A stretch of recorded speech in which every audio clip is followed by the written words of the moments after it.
Okey, Assalamualaikum dan selamat petang. Okey, so aku nak balik dah. Tapi sebelum tu nak buat dah satu vlog kan. Sambil-sambil tu nak try bercakap dan juga capture suara bunyi motosikal ni. Orang kata bunyi mesin jahit. Ada tu member semua gelak dengan aku bunyi mesin jahit Tak apalah bang. Yang penting okey lah, CC 650 kan. Not bad. Bagi aku power dia okey lah. Kan bearable, boleh aku control. Kan aku tak menghadapi masalah sangat.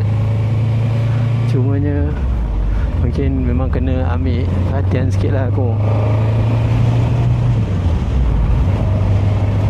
So hari ni aku try kasut baru. Memang aku kena ambil masa sikit lah nak adapt kan guna kasut baru. Kebetulan hari tu ada sekarang ni sedang berlangsung lah sale di LSH Racing World di Mont Kiara Damansara. So siapa-siapa yang sedang mencari pakaian untuk riding gear, boleh lah pergi ke sana. Boleh kat sana banyak brand Revit, Havoc, brand-brand Europe kan dia bawa. So kasut ada banyak sale. Tapi aku pergi pun saiz besar je lah, 44 ke atas macam tu. Ada satu lagi kasut saiz 42.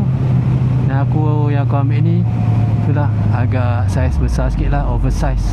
Dan aku sedang membiasakan diri lagi. First time guna, tadi miss gear dan terlepas tak masuk gear, free gear. Benda-benda macam tu lah. Aku harap memang normal lah kot. Tadi rasa break pun aku rasa macam aku tak biasa lagi dengan tapak kasut ni. Dia memang agak kasut yang sporty lah kan.